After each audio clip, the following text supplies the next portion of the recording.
जय माँ कामाख्या। जय माँ कामाख्या। अहो भाग्य हमारे जो पंडित वीरेंद्र पांडे पधारे। माँ कामाख्या के अनन्य उपासक, तंत्र विद्या के जानकार आज मार्तंड ज्योतिष संस्थान में आए हुए हैं। आज हम उनसे तंत्र विद्या का A to Z समझेंगे।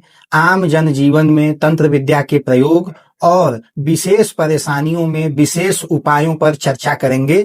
तो पहला सवाल सर हमारा आपसे यही रहेगा कि तंत्र है क्या और इस तंत्र का सनातन में कहाँ जिक्र मिलता है? क्योंकि लोग जानना चाहेंगे कि भाई तंत्र कहीं ऐसे ही तो केवल पैसा बनाने की विधि तो नहीं ना है। हमारे हिंदू धर्म में सनातन में तंत्र के की जड़ कहाँ पे है, तो कृपया बताएं। तंत्र की जो जड़ है वो हमें अपने अथर्ववेद में मिलती है। अच्छा, वहाँ पे यंत्र मंत्र और तंत्र का उल्लेख है जी।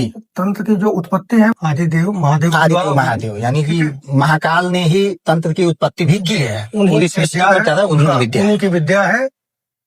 उनसे माता पार्वती को जब सती ने आत्मदाह किया और भगवान शिव वियोग में चले गए, तो उसके बाद में जब माता पार्वती का पुनर्जन्म हुआ, उन्होंने तपस्या की, घोर तपस्या की, और शिव जी से जब उन्होंने विवाह किया, तो विवाह के पश्चात जब उनको माता पार्वती को अनुभव हुआ, फिर महादेव ने जो उनको दीक्षा दी, तंत्र साधना के बारे में बताया, है ना। तो देवी पुराण में भी इसका उल्लेख है, कामाख्या तंत्र में भी इसका उल्लेख है, और बगलामुखी माता है, 10 महाविद्या हैं। तो ये सब तंत्र से संबंधित देवियां हैं। तो अथर्ववेद में तंत्र का उल्लेख मिलता है। इसके अतिरिक्त ये भगवान शिव, आदिदेव भगवान शिव की उत्पत्ति है, उन्हीं की विद्या है। उन्होंने ही माता पार्वती को दीक्षित किया इस विद्या से। और इसके अलावा काली कल्पतरु और देवी पुराण, कामाख्या पुराण वगैरह में भी तंत्र का उल्लेख मिलता है। और देश में तंत्र साधना के बड़े बड़े केंद्र स्थापित हैं।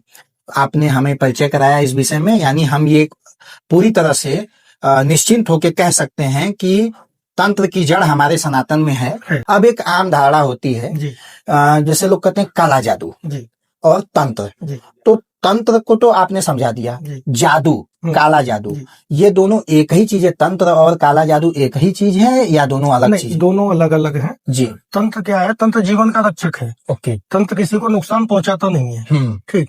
आजकल क्या हो रहा है कि तंत्र के नाम पे लोग काले जादू का प्रयोग कर देते हैं। जैसे मारन हो गया, मौन हो गया, उच्चाटन हो गया, वशीकरण हो गया। तंत्र में कहीं भी इसका कोई उल्लेख नहीं है। तंत्र में मारण शब्द का प्रयोग किया जाता है कि अपनी इच्छाओं को मारने, इच्छा को मारने के लिए किया जाता है, संयम के लिए किया जाता है। तो तंत्र क्या है कि अगर किसी के ऊपर काला जादू का कोई प्रभाव है, वो कहीं से ठीक नहीं हो रहा है, तो उसे तंत्र ही एक माध्यम है जो ठीक कर सकता है। यानी काला जादू एकदम दूसरी चीज है, और तंत्र एकदम दूसरी चीज है। तंत्र हमारे सकारात्मक दैवी शक्तियों की उत्पत्ति है, जबकि काला जादू जैसी चीजें वो राक्षसी शक्तियां हैं। जी, ये हो गया। अब एक और छोटा सा सवाल, उसके बाद हम आम जन के सवालों पे आएंगे कि देश में तंत्र साधना के बड़े बड़े केंद्र कौन से हैं और कहाँ पे हैं। इसका एक बहुत संक्षिप्त में परिचय दे दें। देखिए, तंत्र साधना के लिए 51 शक्तिपीठों में तो सभी देवियां सर्वोच्च हैं जी। तो हम किसी को छोटा या बड़ा तो नहीं कह सकते। हाँ। मेरे अपने अनुभव के हिसाब से मैं पूरे संसार का सबसे शक्तिशाली तंत्रपीठ अगर किसी को मानता हूँ तो माँ कामाख्या धाम है, असम में। हाँ, गुवाहाटी असम में। हाँ। माँ कामाख्या धाम, क्योंकि अब तो सोशल मीडिया के जमाने में लोग जान भी गए हैं धीरे धीरे जी। अच्छा, दूसरी चीज ये होती है कि एक आम मनुष्य भी माँ की साधना कर सकता है। बिल्कुल बिल्कुल। ठीक है। लोग कहते हैं कि भाई तंत्र साधना है तो वो उग्र स्वभाव की होगी। हाँ। गृहस्थ के लिए क्या है कि हम साधारण साधना कर सकते हैं। हाँ। है ना। जैसे हम नित्य भगवती का पूजन करते हैं, तो हम माँ की कोई भी जो साधारण विधि है जिसे गृहस्थ के लिए उपयोगी बताया गया है, वो कर सकते हैं। उग्र साधना हमको नहीं कर लीजिए। एक गृहस्थ जीवन में आम जन को माँ से प्रार्थना कर लीजिए, चालीसा वगैरह का पाठ कर लीजिए, आरती पूजन कर लीजिए, लेकिन उग्र साधना नहीं करना, गृहस्थ के लिए नहीं, वर्जित है जी। जहाँ जहाँ महादेव के ज्योतिर्लिंग है वहाँ एक शक्तिपीठ अवश्य है जी। कोई अवतार होता है तो माता का जब अवतार होता है तो वहाँ भैरव रूप में रहते हैं। ठीक। अब जैसे आपका महाकाल है तो वहाँ गढ़कालिका माता है। गढ़कालिका है। ठीक है। आपका कामाख्या माता है तो वहाँ उमानंद महादेव जो है, अच्छा, वो वहाँ के रक्षक हैं जी। तो इसी प्रकार से जितने भी शक्तिपीठ हैं उनके एक भैरव होते हैं, एक भैरव होंगे। ठीक। तो जब भी आप साधना कीजिए तो आप भैरव को भी पूजी। तो ये भैरव भी सकारात्मक ऊर्जा ही देते हैं। सकारात्मक ऊर्जा। भैरव तंत्र के नाम पे लोग एक दूसरे को डरा रहे हैं, अनुचित है। अनुचित है ना। भैरव माता के सहयोगी ही तो हैं, वो महादेव के ही रुद्र अवतार, महादेव के रुद्र अवतार हैं भैरव। हमने ये समझ लिया तंत्र क्या है, तंत्र के मूल में हमारे वेद शास्त्रों में कहाँ उल्लिखित है तंत्र के बारे में, तंत्र और काला जादू में अंतर हमने समझ लिया, हमने भैरव का महत्व समझ लिया, शक्तिपीठों का महत्व समझ लिया। ये तो परिचय हो गया, जिससे कि ये विश्वास बने, आप समझ पाए कि तंत्र क्या है। जो आज तक तंत्र के बारे में नहीं सुने रहे होंगे या सुने रहे होंगे, गलत सुने रहे होंगे, उनके पास ये सही जानकारी पहुंचे। आप भी शेयर करके सही जानकारी लोगों तक पहुंचाइए। अब हम आम जन के सवालों पे आते हैं। पहला सवाल यही होगा, कई बार ऐसा होता है कि बीमारी नहीं मिल रही है रिपोर्ट में, ग्रहों का कोई दोष नहीं है, लेकिन आपका काम बिगड़ जाता है, आपका एक्सीडेंट हो जाता है, आपका लोगों से विवाद हो जाता है। इसके मूल में क्या है और इसका क्या उपाय करें?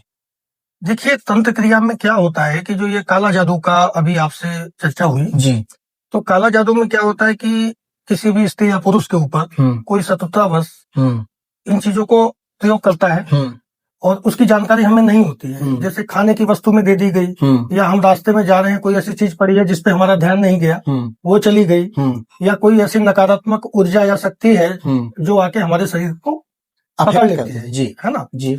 तो उसके लिए करना ये चाहिए कि किसी अच्छे जानकार के पास जाना चाहिए जी। तंत्र का कोई भी अच्छा जानकार कभी भी आपको डराएगा नहीं। वो आपको ये नहीं कहेगा कि आप ये इस कार्य को कीजिए और आपको मतलब अगर ये नहीं करेंगे तो ये आपको नुकसान हो जाएगा या हानि हो जाएगी, नहीं। एक अच्छे तांत्रिक का पहला कार्य ये है कि वो सामने वाले की परेशानी को समझे और समझने के बाद में उसको दूर करने का उपाय करे। ठीक है, अगर वो उपाय कठिन है तो उसको आप मार्ग बता सकते हैं कि भाई इस विधि से या इस माध्यम से इसकी समाप्ति हो सकती है जी। अब उसकी इच्छा पे निर्भर करता है कि वो आपसे कार्य कराता है या किसी और से कराता है। हाँ, लेकिन ये है कि तंत्र उसका जो दिक्कत है, परेशानी है, उसको वो समाप्त करता है। तंत्र यानी कि जो ये काला जादू के माध्यम से, या जैसे कि मैं ऐसे सीधे पूछना चाहूंगा, भूत हुए, हाँ, प्रेत आत्माएं हुई, डाकिनी साकिनी, ये सब चीजें हुई जिनको हम कह सकते हैं नकारात्मक शक्तियां या नकारात्मक ऊर्जा। एक व्यक्ति जब किसी नकारात्मक ऊर्जा से प्रभावित हो जाता है तो उसके बनते काम बिगड़ने लगते हैं, स्वास्थ्य खराब हो जाएगा, कुछ भी जांच पड़ताल में नहीं आ रहा है, जिससे गहरे संबंध थे उससे संबंध बिगड़ने लगते हैं। तो पहली बात तो ये कि ये नकारात्मक ऊर्जाएं सच हैं, ये भूत डाकिनी साकिनी ये सच हैं, और ये उसी तरह विद्यमान है जैसे पॉजिटिविटी विद्यमान है तो नेगेटिविटी है, उसी प्रकार ये भी विद्यमान है और इन्हीं से अफेक्ट होता है व्यक्ति। तो तंत्र विद्या आपको इन्हीं नकारात्मकताओं से निकाल के सकारात्मकता की तरफ ले जाती है। तो पहली बात ये बताएं कि कैसे हम समझें कि हम नकारात्मक एनर्जी के प्रभाव में आ गए। ठीक है, आपका व्यापार बहुत अच्छा चल रहा है जी, ठीक है, आपकी आमदनी बहुत अच्छी हो रही है। धीरे धीरे अगर नकारात्मक ऊर्जा ने आपके व्यापार पे आप पे प्रभाव दिखाना चालू कर दिया जी, तो ग्राहक आएगा आपके पास, थोड़ी देर बैठेगा और वो उस नेगेटिविटी की वजह से, नकारात्मक ऊर्जा के प्रभाव की वजह से बिना आपसे कोई सामान लिए वापस चला जाएगा। ठीक है, जो आपकी रेगुलर इनकम बढ़ रही थी वो धीरे धीरे घटना चालू हो जाने लगेगी। ठीक है, उसके बाद में आपकी पोजीशन ये हो जाएगी कि आपका पूरा व्यापार ठप हो जाएगा जी। तो आपको क्या लगेगा कि मेरे प्रोडक्ट में कोई कमी आ गई है, क्या हो गया है। जब तक आप इसकी जांच कराएंगे, किसी अच्छे जानकार के पास जाएंगे, तब तक आपका पूरा व्यापार जो है वो खत्म हो चुका होगा। यहाँ मैं स्पष्ट करना चाहूंगा, तांत्रिक और ओझा सोखा में फर्क होता है। तांत्रिक हमारी प्राचीन विद्या का जानकार होता है, माँ कामाख्या की कृपा उस पे होती है, उनका उपासक होता है और उनसे प्रार्थना करके आपकी नकारात्मकता को वो दूर करता है। जबकि ओझा सोखा आपको भ्रम में डालते हैं, आपके पास पड़ोस दयात पड़दार से झगड़ा करा देते हैं और आपको और विवाद में प्रपंच में डाल देते हैं। ये अंतर समझना पड़ेगा। ठीक है, हमने ये जान लिया कि हम आप नकारात्मक ऊर्जा के प्रभाव में आ चुके हैं, तो इसका उपाय है कि हम किसी अच्छे तांत्रिक से मिलकर उसका उपाय करें। एक सवाल ये है कि व्यक्ति ऐसे उपाय हों जो दैनिक जीवन में हर आम व्यक्ति कर ले ताकि वो इन नकारात्मक ऊर्जा से बचता रहे, ये बता दीजिए। उसके लिए आपको क्या काम करना है कि लौंग आती है जी, फूल वाली लौंग लेना है आपको जी, माँ भगवती कामाख्या का ध्यान करते हुए जी कि हे माँ जगत जननी, मेरे ऊपर जो भी नकारात्मक ऊर्जा का प्रभाव है जी, आपसे मेरी विनती है, अनुरोध है कि आप उस शक्ति को समाप्त कीजिए और मेरे शरीर को सुरक्षित कीजिए, मेरे परिवार को सुरक्षित कीजिए जी। 7 बार उस लौंग को अपने सर के ऊपर से एंटी क्लॉक दिशा में घुमा के उतार लीजिए जी, और कपूर के ऊपर रख के उसको जला दीजिए जी। जब आप कपूर पे लौंग रख के जलाएंगे तो अगर कोई भी नकारात्मक ऊर्जा का शरीर पर प्रभाव है तो वो लौंग एकदम अजीब तरीके से जलेगी। हाँ। जलेगी तो वो फड़केगी। अच्छा है ना? तो इस तरीके की चीजें आप खुद अनुभव कर सकते हैं। जी। दूसरा, एक नींबू का प्रयोग होता है जी। शनिवार के दिन या मंगलवार के दिन शाम को आप अपने सर के ऊपर से एक नींबू उतारिए 7 बार। 7 बार एंटी क्लॉकवाइज। हाँ, उतार लीजिए। ठीक। तो तिराहे चौराहे पे अगर आपके मन में ये सवाल होता है कि भाई मेरी परेशानी किसी को जाएगी, चली जाएगी, हाँ, तो आप इसको सबसे बढ़िया उपाय है किसी पीपल के वृक्ष के नीचे छोड़ दीजिए। ठीक है। और वहां से हाथ जोड़कर आपको मुड़ जाना है और पीछे मुड़ के नहीं देखना है जी। अपने घर पे आइए, अपना हाथ पैर घर के बाहर ही धो लीजिए, उसके बाद आप घर में प्रवेश कीजिए जी। है ना? तो ये साधारण से उपाय है जिससे आम आदमी खुद भी समझ सकता है कि मेरे ऊपर मैंने अगर कोई नकारात्मक ऊर्जा आपके आसपास महसूस होती है या अचानक से काम बिगड़ रहे हो, तो ये उपाय आप चाहें तो साप्ताहिक ऐसे भी कर सकते हैं। तो माँ कामाख्या की कृपा होगी, माँ शक्ति की कृपा होगी।